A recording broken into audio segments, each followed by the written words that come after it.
عشت طيلة حياتي في الغربة وأنا أذرف الدموع شوقا لأهلي، ثم إذا زرت أهلي وجدت نفسي غريبا بينهم، فاتتني أخبارهم وتحولاتهم، وصرت فقط ضيفا عندهم لأشتاق لوطن المهجر مرة أخرى.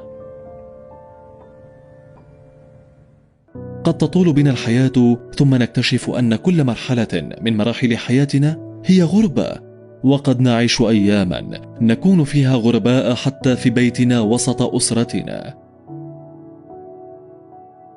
نعيش ونحن ننكر الكثير من الأمور على المكان الذي نعتبره وطنا، ونتمنى وطنا غيره، ثم نعيش وننكر أغلب أنماط الحياة في الوطن الآخر، ونشتاق للعودة إلى الوطن، ثم نكتشف بين هذا وذاك أن لا موطن حقيقي لنا في الدنيا، إنما هي محطات نهايات وبدايات، والمحطة الأخيرة الوطن الحقيقي هو المثوى الأخير، هو بيتنا في الجنة، ملكية أبدية أزلية ما دامت السماوات والأرض. بيتنا الحالي سينتقل لغيرنا، وأملاكنا سيرثها ويوزعها ويبيعها ورثتنا، أولادنا سيتزوجون ويغادروننا، أزواجنا قد يخلصون لنا أو يتزوجون غيرنا، والدانا سيرحلان، إخوتنا سيتشتتون بحثا عن أرزاقهم، البشر من حولنا يذهبون، وما نمتلكه حقا هو ملكية مؤقتة ستذهب إلى غيرنا عندما نفقد أهليتنا في الحياة.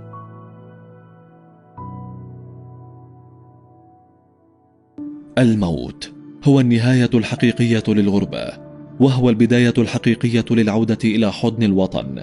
لذا عندما نعيش بين تلاطم أمواج الغربة طوال الحياة، فإن الشيء الوحيد الذي يجب أن نفكر فيه هو ما الذي سنتركه في هذه الغربة لنمتلكه غدا بعد موتنا على أرض وطننا. بيتنا الحقيقي في الجنة، ولكن بانتظار أن ندفع ثمنه هنا. ادفعوا ما استطعتم من بضاعة الدنيا ثمنا للآخرة، ولنتذكر الوطن ليس ما نولد فيه أو نحمل جنسيته، ولا ما نعيش طفولتنا فيه أو نشب عليه، ولا ما نتزوج أو ننجب أو نبحث عن رزقنا فيه.